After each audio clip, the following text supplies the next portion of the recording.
Janet Conroy Quirk, and I am originally from New York. Grew up in the Bronx and lived in Massachusetts for a while. I see somebody who probably doesn't look like what a lot of people think of as beautiful. I see someone who has her own idea of beauty and is happy in life and happy to represent people who look different from the norm. As a child, I was a pretty active kid. I loved swimming and gymnastics and things like that. I loved doing sports. I wouldn't say I excelled at any of them, but I liked doing them.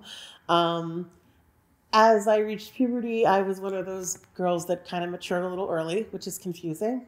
And I think it's very hard as a woman who's not yet a woman, if that makes sense, that when you're 11 or 12 and all of a sudden you have this body that looks like you're 16, 17, 18, it's very, very, very difficult. And I think it can be damaging. I think for a long time it was damaging for me. And I went through a lot of struggles with that, but I'm glad to say that those struggles are resolved for the most part.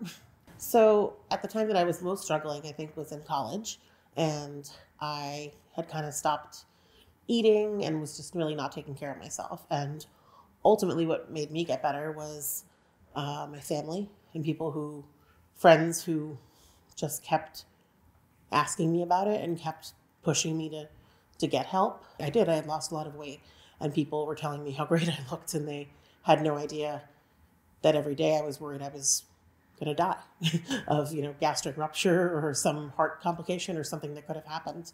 Beauty comes from an openness and a willing to be who somebody is.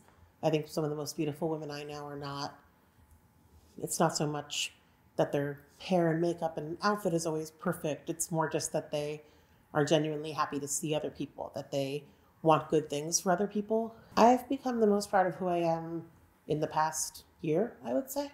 I'm 38, and I, decided a few years ago to leave my social work career, which was wonderful, and I loved it, and I'm glad that I helped people. I decided to come back to acting and performing, and now I found this body positivity world, and I just feel better about who I am. I feel like I'm setting the rules for how I'm going to feel every day.